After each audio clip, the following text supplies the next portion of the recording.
This is definitely the most controversial conversation we've ever had. You're either stupid or straight up lying. What's a song from Taylor you actually hate? Oh boy. Hi guys, welcome back to my channel, or welcome if you are new. My name is Ali and today I am bravely sharing my unpopular pop culture opinions and reacting to yours. And as always, I have a lot to say and a lot to get off my chest. These videos are really where I am my contrarian shit. You know, where I get to be an argumentative, antithetical dream girl. Also, I mentioned in my last video, like, sorry if I don't post for a little bit, I'm going on holidays. And let me tell you, I spent half of that holiday working and the other half, like, wishing I was working. I don't say this enough, but I just feel so grateful for this community that we have. Truly can't, like, explain how much it means to me that I get to come in here and talk to people all around the world, whether it is about something meaningful or totally silly and meaningless. It just means a lot to me that I get to be a part of your day or part of your life. Why am I gonna cry? This is why I couldn't have an editor, because every single video I like cut out a part of me crying for no reason. But yeah, I just wanted to start this video off by kind of saying again how lucky I feel and how grateful I am for all of you that are here today. I always forget until I run into you guys out in public, at a concert, at the supermarket, wherever, that someone is sitting there watching this. So yeah, to the person watching this today, thank you. I love you guys. Probably good that I started with that because I'm about to piss some people off. So if you are new here and you haven't seen videos like this from me before, I basically put up a question box on my Instagram story. You guys submitted your unpopular opinions and today we're going to discuss them. First, I will be reacting to all of your submissions and then at the end I will share my own personal controversial opinions, so stick around for that. If you didn't get to submit for this one, I will leave my Instagram down below. You can be in the next one, but I think that is about it. So let's get into it. Okay, there should not be math involved in Easter eggs. Not only do I agree with you, but I will take that one step further. Math should not be involved in anything. I would like to opt out of mathematics, or maths as we Australians say. I think we say that because it's like pluralized. And to be honest, Taylor really does not tend to do this. I don't think her Easter eggs tend to be this plus this equals this, which means this. The times that we do see any numbers involved, it's more just because it is a commemorative date. For example, when 1989 was announced on the 8th of the 9th, or when Taylor sang like a mashup of Travis songs for the 87th Eras Tour show. Speak Now Taylor's version coming out in time for July 9th. None of these are really like Easter eggs anyway. It's more just like commemorating a special date. At the end of the day, Taylor's Easter eggs are usually a little bit more straightforward than the ones that we're looking for. Oh, by the way, if it wasn't clear from like the title, I am doing Taylor Swift opinions, but also pop culture in general. So really anything could happen today. I think the peace sign still means something. So yes, you are right. It does mean something. It meant that the Tortured Poets Department, the album she was releasing at the time, was a double album. Like there was two that were coming out. Secret that I've been keeping from you for the last 2 years. That's where this bad boy came from. This was her little clue that she gave for that. That's kind of what I mean by that previous comment. Like her Easter eggs are often quite straightforward. Like she put the Lover title in the Me music video and was acting like Dora the Explorer. Like, can you guys find it? I love the girl, but she makes them pretty straightforward to understand. Ooh, all Marvel and superhero movies are boring. Listen, I watched all of the Marvel films for the first time during lockdown. Hideous, triggering time to think about. I feel like we haven't talked enough about that time. Anyway, as someone that quite enjoyed the Marvel films and even the many variations of Spider-Man films, I can tell you that the best superhero movie of all time is Sky High. You want me to heat that up for you? You're not supposed to use your powers outside of school. I was just gonna stick it in the microwave. Oh my gosh, okay, this is a big one. One Direction is greater than the solo projects. When I get a submission that's kind of like this or that, I love to ask the class their opinion. I mean, let me ask the audience. So these were the results on Instagram for what my audience thought. And personally, I simply have to agree. As much as I would be absolutely devastated to lose Satellite and Ever Since New York, I just don't think I could live without Walking in the Wind, Stockholm Syndrome, and Tell Me a Lie. It could be my nostalgia talking. In fact, it definitely is. It is my nostalgic little bitch being overwhelmed with love for that time. And you know, as well as my preference for the genre, it was like almost pure pop in the best way. But I also just love having the different vocals. Like, it's so funny when I did my ranking of every One Direction song, which you guys don't need to watch if you haven't seen it. The comments on that are not kind. So people did not agree with my opinions. That's fine. I kept raving in that video so much about Zayn's vocals and everyone was like, Ali, are you sure you're a Harry girl? Like, I really think you might love Zayn. It's just, he has the best voice of all time. And that's just fact. Like, I hope he's doing okay. But yeah, getting to hear the boys sing together and grow and develop as the albums went on. Like Louis especially gained so much confidence, so much strength in his vocals, his songwriting. This is not happening for the second time in this video. I can't even like think about Liam right now. Here's an unpopular opinion. I saw a lot of people getting angry at people on Instagram for being sad when Liam passed away, and like visibly sad, like sharing that they were very emotional, and the comments were like, shut the fuck up, this is just for attention. And I guess I just don't understand that perspective, because if someone is feeling the human emotion of grief or being moved to tears over someone that brought them joy being dead, especially so young, like how is that something to make fun of? Especially if they're doing it in a way that's like in a common area, you know, looking for support and like-minded community to grieve with. I don't understand why people don't just scroll if something isn't for them. I don't think you guys can enlighten me in that, because I'm sure you're not the kind of people that leave hate comments, but it really perplexed me, the response to his death. Like, yeah, I don't know. One of the things I've always loved so much about being a fangirl is our ability to feel things so deeply and to connect with music and connect with artists. And so for people to try and make that like a negative thing will just never make sense to me. But anyway, while you're here, let's talk about the best One Direction songs below. I will give you my like top 5 here. That's really hard. Oh my god. Pretty Little Liars is better than Gossip Girl, and I Will Die on That Hill. That's a strong one. I think I have to agree with you, because I stayed hooked on Pretty Little Liars long after its expiration date, and I didn't make it to the end of Gossip Girl at all. I think the fact that, well, actually both were mystery-based shows. That's really what the 2020s are lacking. We don't have teen-focused mystery shows like How I Met Your Mother, Gossip Girl, Pretty Little Liars, maybe Veronica Mars. They were all shows where like we're trying to figure out this big answer. I feel like I'm forgetting one, but I don't know if that's getting made right now, and that was so fun. I've talked about this before, but like being such a Pretty Little Liars stan goes hand in hand with being a Swiftie. Like that is the reason. I mean, to be fair, I was a Swiftie first, so like being a Swiftie and understanding Easter eggs is what set me up to be a PLL stan. Although Marlene King wishes she could do an Easter egg like Taylor, but the fact that these shows were both based on like figuring out this overarching mystery whilst also having like plot lines each episode. Oh, I miss episodic TV so much. But I have to agree, I think there was just something about Pretty Little Liars, and I don't mean the predatory men, that made it amazing. Like the fashion in Gossip Girl, it was great. As an Aria Montgomery apologist, there were some fun looks on PLL as well. Gossip Girl, I think, had the best needle drop moments, we cannot deny. Oh, hey Dan.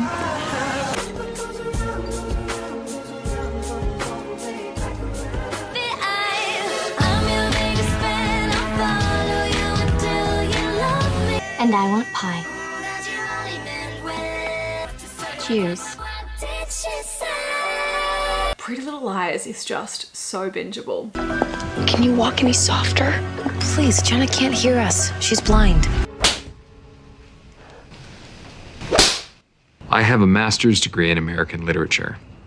There is nothing I can't handle. Disney Channel isn't making stars anymore. Where are the Mileys, Selenas, and Demis? This is a great conversation to have, and I think I know the reason why. So kids who grew up in like that golden era of Disney with Raven, Hillary, and like Brenda Song, Ashley Tisdale, that generation. And you're watching Disney Channel.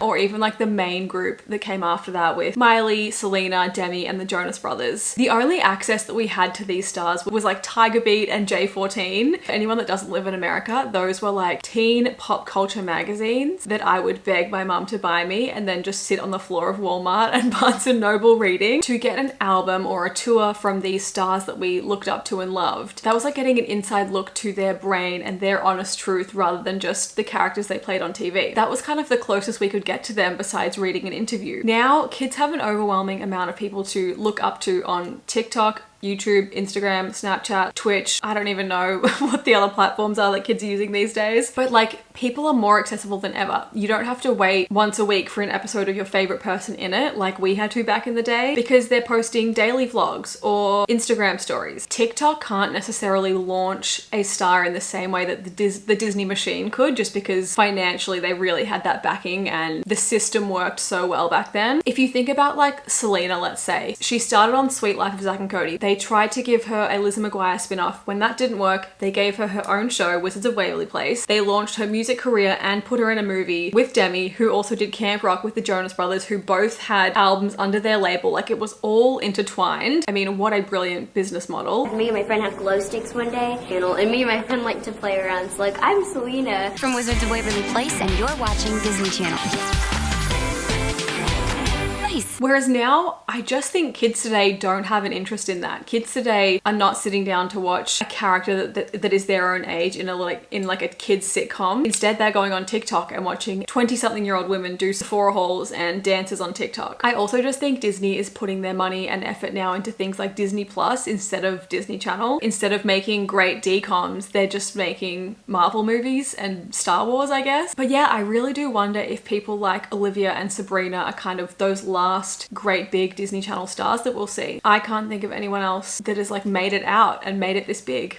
Ariana's in her element now and needs to stick with theatre. Pop music is not her thing. To be fair, I think it's kind of crazy to say pop music is not her thing when she has given us some of the best pop bangers of all time. Whether or not the Grammys think so, I certainly do. But I really love that she's gone back to her roots. Like, she was so raised in theatre in the same way that I was, except not in the same way that I was, because she was actually like performing in it. I was just loving it. It's just been such a joy to witness her like reclaim, or I guess rediscover, this part of herself that is obviously so truly her core, you know? It's just something special about theatre people. And in saying that, I can see why people think we are insufferable, because what does that even mean? I think theatre, this is a different tangent, but I've been thinking about this in recent days with everything going on in America. Why am I getting so serious in this? I just think growing up in theatre in the way that I did, it introduces you to so many different kinds of people that are not like yourself, the same way that travel or university or playing team sport does. Theatre in particular, I think, creates such a safe space for marginalized communities especially, and like I feel so lucky to have been raised in that environment, and it makes me angry knowing that some people weren't, and some people were just raised in this bubble of their own kind of people and therefore don't have like an understanding or compassion for people that are different to them. Anyway, fund the arts, fund theatre projects, put your kids in theatre, and I'm glad that Ariana is doing theatre again. I hope that she will be on Broadway again someday. Speaking of, we should hold space for Ariana and Cynthia's Oscar performance. I obviously agree. This is me holding space for that. By the time this video comes out, they will have performed their Wicked medley at the Oscars, which I'm so excited for. I can't wait to watch that and cry with how great it is. Cowboy Carter should not have won Album of the Year at the Grammys. We all knew this was coming. This was probably one of my most frequently submitted submissions. So obviously in my predictions, my 2025 predictions video, Cowboy Carter is what I predicted to win. It is what I like put my name and my money on, saying, well, not my money. It is what I said I think is going to take it this year. And I stand by the fact that it deserved it. I knew people would have strong opinions no matter who won, but I think I was just very surprised at like the outrage that she had. I got a couple of DMs saying that like it was really gross that she was cosplaying as a country artist, which I really don't understand at all. Firstly, I've never seen the issue with an artist changing genres or experimenting with different genres. Like Post Malone just put out an amazing country album, or like Taylor Swift has pivoted from country to pop to folk to back to pop. Very successfully done that every single time, making incredible albums with each of those changes. I will never think that experimenting or trying something new would be a bad thing. Again, it's just so funny, like you're doomed if you do or if you don't, because if someone made the same album every time, people would get frustrated with that too. But on a deeper level, like Beyonce is from Texas. She was born and raised on country music. She's spoken about this many times. She's done country music in the past. But most of all, I loved how this album like paid homage to the genre. It felt so special and respectful and made me go and learn things. Like the history of Blackbird by the Beatles, the fact that I never knew what that song was about until, you know, hearing the Beyonce version and reading the story of that. I think that is so powerful. I also think the songs themselves were incredible, and like, anyway, some of the stuff I was seeing was just crazy. And I think obviously everyone has their own tastes and preferences and you are entitled to your opinions, but your favorite artist losing an award isn't an excuse to be racist. And I know not everyone was like that. A lot of the criticism is just personal preference and taste, and that's totally fine. We all have our different favorites that we would like to win different things, but some of the things I was seeing were just like crazy. If anyone out there like isn't that familiar with the album, wants to know more about it, I will leave a couple of links or videos below, because I feel like understanding the songs more and the inspiration behind the album really made me appreciate it even more. Catherine is the best character on the Vampire Diaries. I really respect that opinion. I don't know if I agree with it.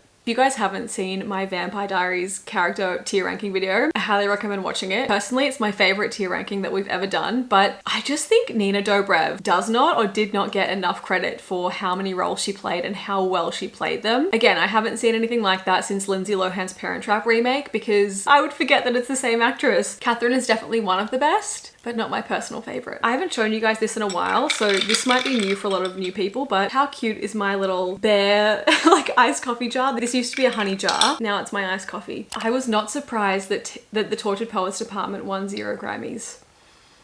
Yeah, neither was I. I think you can probably tell in my predictions video again, I was like trying to find a slot where I thought they might give her an award. I think I said like best music video was probably her best chance, and even then I wasn't like super confident. I just knew this was not a year that they were going to honor Taylor, given the massive success she had had the year before and also just the kind of album that this is. I think we saw this coming. I think Taylor saw this coming too, but thankfully I think she wasn't too disappointed. I mean, obviously this album was just such a cathartic experience for her to like put out and release, almost in a similar way to what Folklore was, but Folklore didn't really have the same amount of competition to be up against, I think. But yeah, I just hope that she's really proud of this project because it's the most honest work of art she has ever put out, which is evident by how many people did not understand it or really hated it, especially on release week, but it will always just have such a special place in my heart. So this is another one that I put to the audience, but if you could only pick one to listen to, what would it be, Sabrina or Olivia? This was Instagram's response. I thought long and hard about this, and it could depend on the day of the week or rather like the year that you asked me, but I think on sheer number of albums alone,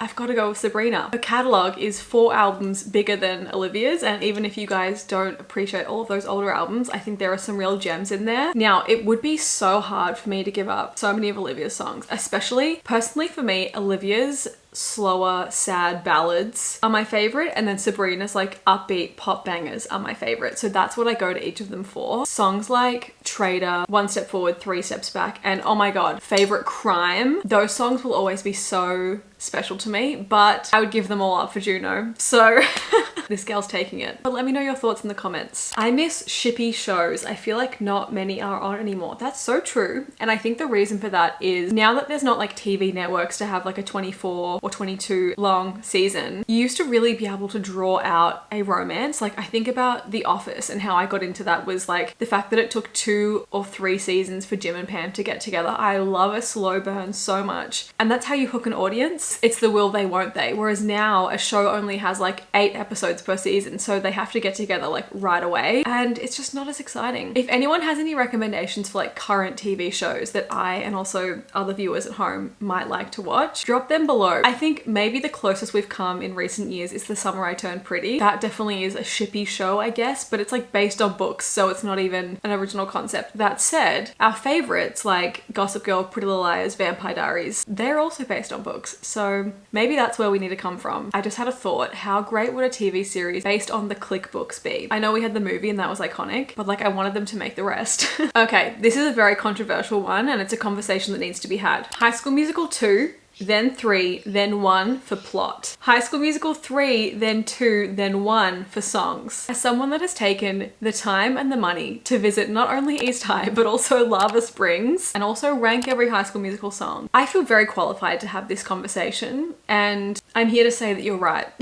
I have never seen this better said. And how rare is it that the original in a franchise is like the worst one? It's not even worse, so I can't say that, but like the following 2 got even better. That is so rare. We were just so lucky with this franchise. One day I need to do a video about like all of my obsessions in life, because yes, I was like a massive Harry Potter kid, but High School Musical got its grips on me as a kid, and like that was just a whole new world. Like I was writing in my diary about this movie and the cast and how much I love them. High School Musical 2 is the best for the plot and also the location, which again, so rare, because think about like Pitch Perfect 3 or any movie where they go to a vastly different location and the whole storyline is changed. They're not in school, it's not even a high school musical, and yet it is a perfect film. And then anyone that comes to me and tries to say that High School Musical 3 doesn't have the best songs, you're either stupid or straight up lying. Go and watch Zach and Vanessa, who were in love at the time, singing Can I Have This Dance on the rooftop together. It's like catching lightning, I have this dance. Can I have this dance? better yet, go and watch Zac Efron singing Scream. To find what you're here for, open another door.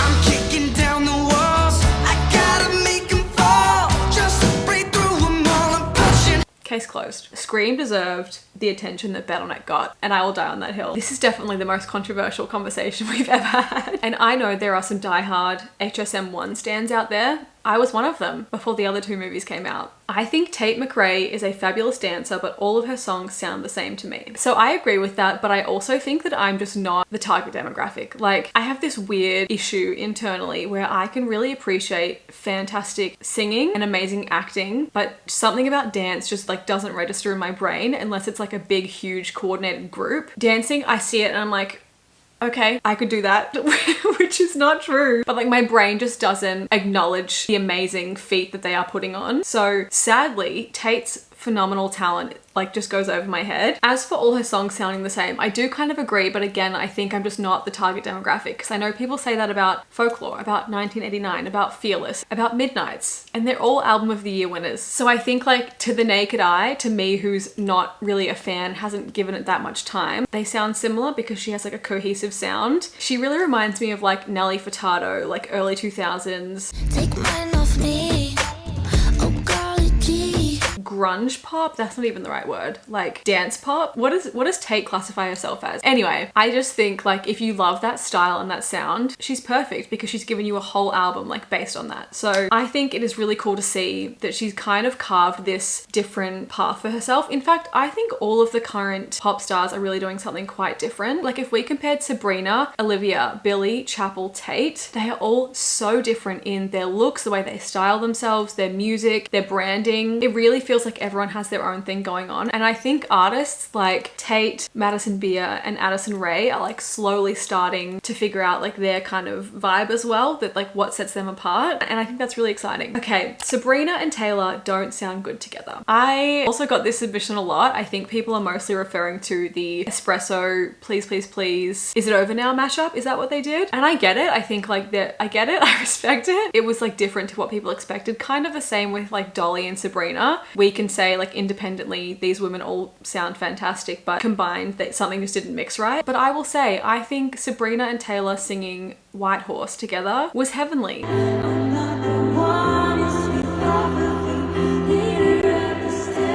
So I think maybe it just depends on the song. Is All Too Well 10 Taylor's best song? I don't think it is. Sorry. Absolutely love the personality injected into this one. Again, this is deeply controversial, but I agree. I don't think it's her best song. I think for me, it's really hard with Tortured Poet songs for me because I just have such recency bias that I want to put Guilty as Sin and But Daddy I Love Him up in those top songs, but I'm like, it's not fair, I need time. But like Would've, Could've, Should've is just the most life-altering song I've ever heard. And then I think about My Tears Ricochet and I'm like, how does that exist? When people say that like Taylor is overrated, I have a friend who actually submitted for this video, I'll include her submission here. When people think she's overrated and that she sucks, I just think they're seeing the hype that she has and don't understand why she has it and therefore like feel a frustration. I'm sure we've all had that at some point. But I think about songs like this and I'm just like, Shakespeare wishes that he had her pen game. All of the religious metaphors in Would've, Could've, Should've, Guilty as Sin, But Daddy I Love Him will always mean so much to me. But even a song like My Tears Ricochet, which has nothing to do with what I've experienced, it's just someone else's tragedy and their own personal grief and life story, and yet it can evoke such an emotional response. That's just phenomenal. I guess my hope is that everyone has a Taylor Swift, even if it isn't Taylor Swift. So for people like my friend Dina, who maybe Taylor just isn't your thing, I just hope there's an artist that like makes you feel that seen and heard. But on that question, let me know in the comments which you think is Taylor's best song and why. Also, it doesn't need to necessarily be some deep emotional ballad. If you think Shake It Off is her best song,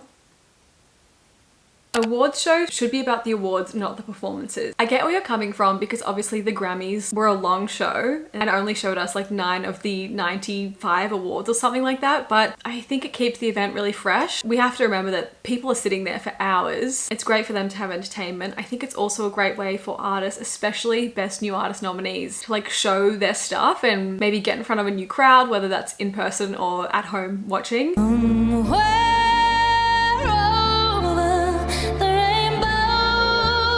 Unlimited.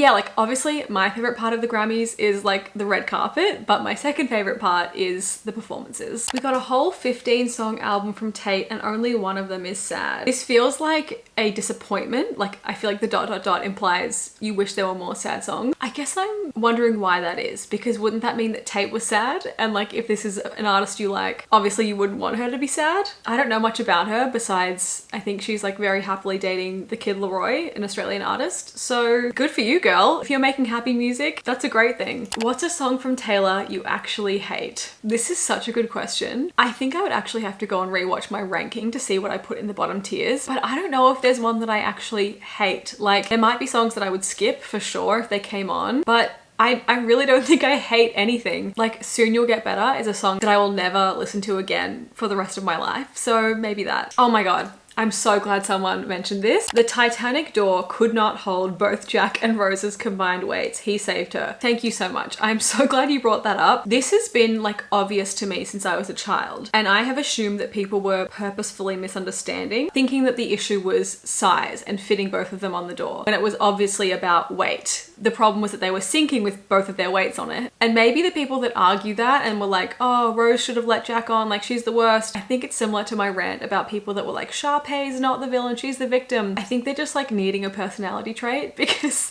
like how do you have such a fundamental misunderstanding of a plot point? It's just enough for this lady. We'll push it under. Keep moving, Rose. Keep moving. Only one of them could have survived. The door could only hold one of their weights. Jack sacrificed himself to save Rose. We don't really need any more like think pieces on that. YouTube is essentially a dead platform. It's almost only commentary videos or reaction videos. Very few people make casual sit down videos or vlogs because everyone does it on TikTok now. Everyone becoming an influencer kind of killed YouTube as a platform. That's a really interesting perspective for me to hear, because I feel like the complete opposite. I mean, obviously it's my job, so I'm coming at it from the opposite end, but I have never been more engaged with YouTube. It is by far the social media app that I use the most. I am only like more excited and more inspired by videos every single day. I will put on the screen some of the videos I've watched recently. But yeah, I think TikTok is like a very quick, short attention span thing for sure, which is maybe not great for our brains. But for me, YouTube really like holds my attention and gets me invested in like a deep dive or someone's life. And that's so much more rewarding, I feel. But I know my videos can be long as hell. So if any of you ever make it to the end of them, like props to you. Thank you so much, because I know that that's something a lot of people struggle with nowadays. Aria and Jason on Pretty Little Liars should have been a couple. I feel like they were. I like vaguely remember shipping them really hard and wishing he would cut his long hair. Did I make that up? Morning.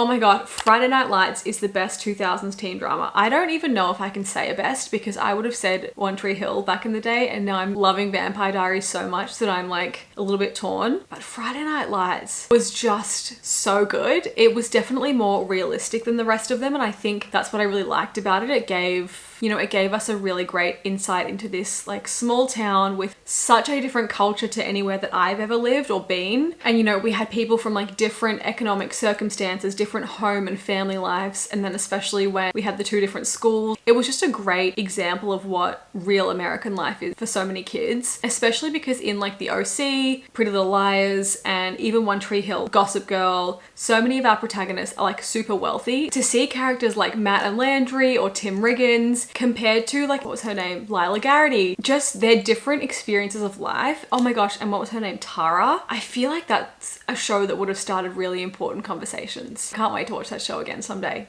Isn't Connie Britton just everything? And on that note, while we're speaking of Zach Gilford, someone else submitted, I think Taylor Swift watched One Tree Hill, and I completely agree. She absolutely cast Tyler Hilton and also maybe Stephen Coletti from watching One Tree Hill. Tyler was on the show One Tree Hill because he's cool. This is Steven, and he's gonna be in my video, and I'm so excited. I had watched Laguna Beach like when it was on, and I was like, oh, he is so cute. And then I saw him on One Tree Hill, and I was like, oh, he can act. act. That's cool. I know that her and Hillary had met a couple times back in the day. It would have been so fun to see her guest star, but I think she might have been too big by the time the show like really took off and was having musical guests. I don't like that concerts have openers. Don't understand the purpose. Love your videos. Thank you, Jaden. I kind of see it as two main benefits. Firstly, it just gets the crowd warmed up. It's kind of like when you go and see trailers at the movies. It gives you time to get settled, get in the mood for what you are about to experience, rather than just like an abrupt start. You know, you're kind of just like getting in the zone. But secondly, it's an amazing way for smaller artists to get their name out there and get really necessary experience touring. Taylor spent the first few years of her career as an opening act for people like Rascal Flatts, George Strait, Brad Paisley, Tim McGraw, Faith Hill, and Keith Urban. And I do not doubt that that is part of the reason she has had such a phenomenal stage presence, even from as early as her first tour. That was one of the biggest impressions from me, seeing her tiny little concert here in 2009. You know, there were only a couple hundred people, but she just commanded that stage like it was the Eras tour. The fact that she was a teenager, I had just never witnessed anything like that before. It's kind of similar to Miley being like 12 and being able to put on those Hannah Montana concerts. It's just either you have this confidence and ability to hold a crowd or you don't, and Taylor just had it. And on a personal level, I've fallen in love with so many acts that I've seen as openers. Like Gloriana opened for like the second round, I think, of the Fearless tour when Taylor came back the next year, and that unlocked a whole obsession for me. Ironically, I took a picture with Taylor's opening act in 2009, who was Morgan Evans, and he is now the subject of one of my favorite EPs of all time. Shout out to Kelce Ballerini. But yeah, I guess pre-internet, people didn't get a lot of exposure to their favorite bands or finding new artists as easily, so something like going to see an opening act was really fun and exciting. Like imagine going to see Avril Lavigne or Hannah Montana or the Veronicas, and you get to see the Jonas Brothers for free because they were the opening act. Or people that saw Ariana Grande got to see Sabrina Carpenter for free and maybe learn who she was. Or even with Taylor putting Camila Cabello and Charlie XCX out there, who had probably never played a stage that size in their careers before. That's really giving like a smaller artist a chance to grow and learn and get amazing exposure. Personally, I'm most thankful for this because I got to see Sabrina Carpenter on the Eras tour. I just think the Eras tour had some of the best openers of all time. I'm very jealous of those of you that saw Paramore or Maisie. Ooh, okay, I like this. Me was a perfect choice for what Lover was supposed to be, making your own happiness. I kind of agree. Like, yes, Cruel Summer is the big hit of that album and probably would have benefited the album if it was a lead single. But like, so in my album deep dive, I love to pick one lyric from each song that is like the thesis statement of that track and like really speaks for the whole song. And I'm trying to think if I could do that for one song for the album, what it would be. But I completely agree that Lover is, as we know, an album about love. Romantic love, familial love, friendship love, grieving love, and in Me's case, self-love. So I think that was just as worthy and on theme to be included in that album and to be promoted as much as it was.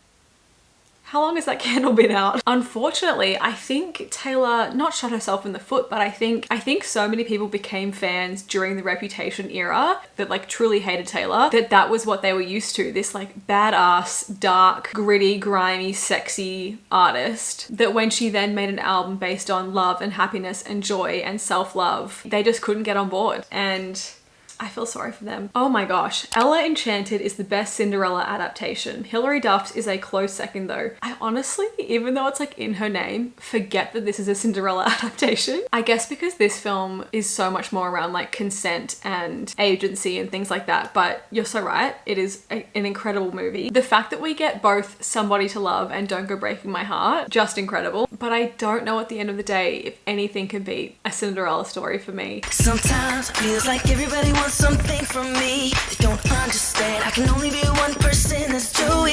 I will say I haven't seen the Rodgers and Hammerstein Brandy version of Cinderella, and I know I would love that. So that's on me, and I will get to that. So this one I feel like is actually a popular opinion, at least outside of like Swifties, and that is Folklore and Evermore are objectively Taylor's best albums. I personally don't believe that we can be objective about music. Art is so subjective. We all meet art and music in totally different ways, informed by our own experiences, our own projections and wounds and love. And like, yeah, I just think it'll hit different for every single person you meet and every different version of yourself. Even music critics or like Grammy Award voters are coming at it with their own personal taste and preference. So while I think Folklore and Evermore are just like works of art and should be put in a Hall of Fame and time capsule and sent to space. Isn't Folklore sent to space? No, it's 1989. I just don't know if I can agree, because there's no such thing as a best. Some days I'm just gonna need Fearless. Some days I'm gonna need the ruthless, honest songwriting and pop rock sound of Speak Now, and that's gonna be the best for me on that day. I just don't know if this is a thing that we can actually say.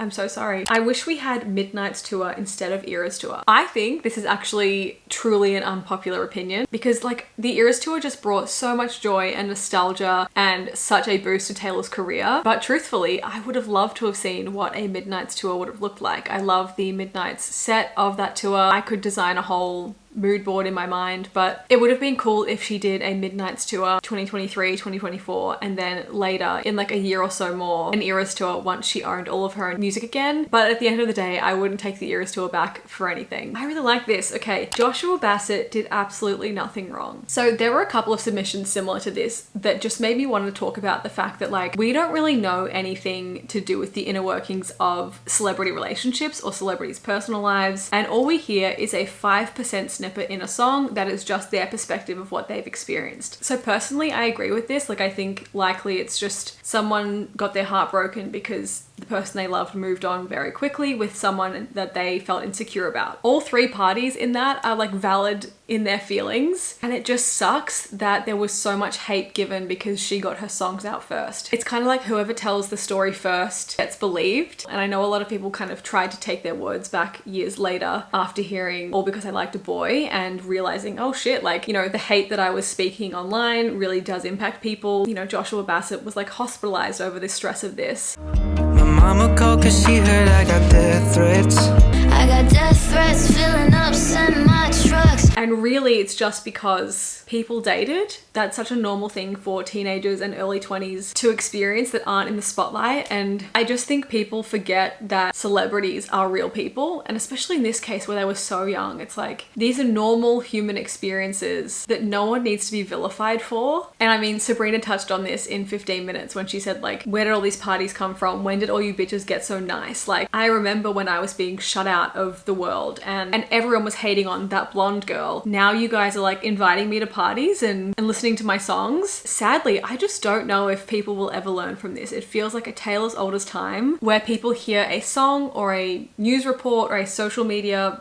Instagram post and think they know the story and then use that feeling to go and hate on a person. I guess it's just a reminder that one person can share their version of events. It doesn't make it not true, but it's just their version of events. And sitting at home, we really don't know anything. Even if we think we do, why not just move on with our lives? Enjoy the song. Like, you don't need to send hate comments to young people online, or anyone for that matter. This kind of goes hand in hand with that. Travis is the most superior partner Taylor has ever had. So I will say it seems like Taylor is very happy, and of course that's all I want for her, so that's great. But I don't know Travis just as much as I didn't know any other of the men that she's dated, so I don't know if I could like comment on that or agree with that because I don't know them as people, you know? We only see like 0.001% of who the news reports them to be, who, you know, an angle that they are photographed in, a news bite from the podcast. We still don't really know the people that we don't know. You know, as much as I can say, oh, Taylor and Tom looked like a beautiful, well-dressed couple, or oh, it was so exciting when Taylor and Harry dated because they're two musical artists that I love. Really, we don't know like how any of these people treated her behind the scenes or why they were in love, why they broke up. Like, even Taylor's songs, it is just one person's perspective. So I try not to get too attached to the idea of a person. I hate Sabrina's makeup in this short and sweet era. She's so gorgeous, but it looks so unflattering. I actually totally disagree because I kind of see it as like really strong visual marketing in the same way that like Chapel does her paying homage to different drag looks. I think the kind of retro 60s outfits mixed with the like heavy blush and big voluminous hair is very recognizable and iconic, and so I love that from a performer. I don't know if I've talked about like hair theory on here before, but I guess I kind of see it as like a character she's playing or like a caricature of herself. It's obvious that Sabrina is great with like being very tongue-in-cheek and like playing a role. If you've seen her Christmas special or her Grammys performance, comedy is very interwoven with, I mean, obviously her songs, but also her performances, and I just think having this very recognizable style has done great things for her. Wicked was the first time I liked Ariana's work. Well, I cannot recommend enough checking out 13 the musical. That was one of my first ever favorite musicals. You can listen to the soundtrack or watch videos of the cast online.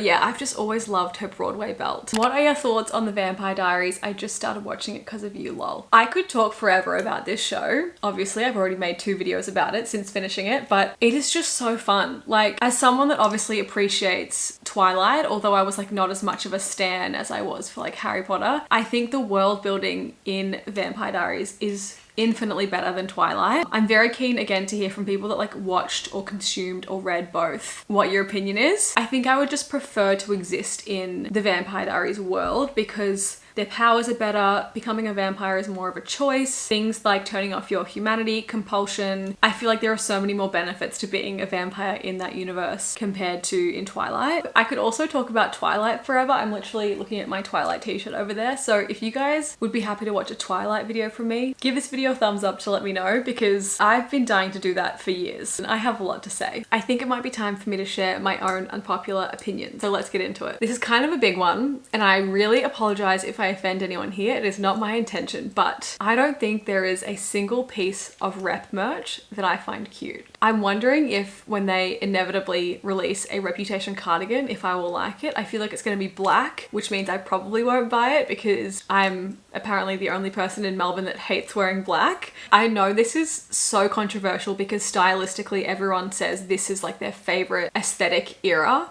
And the merch from this time is so heavily coveted and celebrated. And I think I have only one item of merch from this time. And like, yes, the quality is amazing. It is so soft, but just like the overall look of it, it's not for me. I'm so sorry. Like this color palette of the kind of khaki green and black, they're not my colors. And the vibe of like snakes and like rips and like bad bitch street style, it's just not for me. I'm holding out for the debut era because I'll probably buy everything there. Okay, this might not be unpopular, but I'm more just wondering what the reason is for Taylor not singing every reasonable song on the Eras tour. I think from the beginning she was saying, I'm gonna sing every song, right? Like from memory, she did say from the beginning that she was gonna sing all of them, right? And obviously there are songs like Ronin, Soon You'll Get Better, Forever Winter that none of us would ever expect her to play. But there are songs like Bye Bye Baby, That's When, and Girl at Home that I'm like, what happened? Did she just forget? Girl at Home, while I don't agree with her not playing it, it doesn't surprise me as much because I feel like Taylor has really distanced herself from that song since it originally came out. I mean, don't get me started on the remix, but the Fearless Vault tracks make no sense to me. Like there was a show I was fully convinced Keith Urban was gonna come out and sing That's When with Taylor, and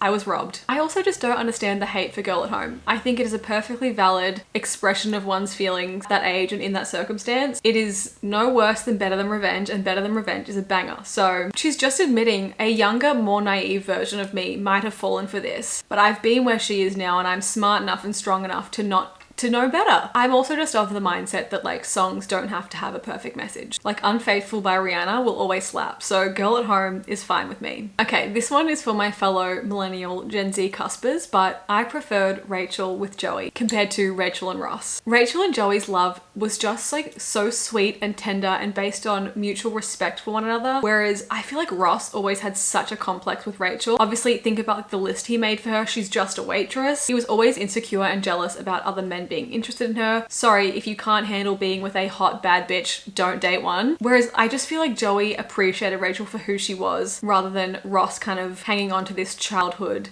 deep obsession he had with this girl that was like out of his league. And finally, potentially my most controversial opinion of the day, Year 3000 by the Jonas Brothers is better than the original.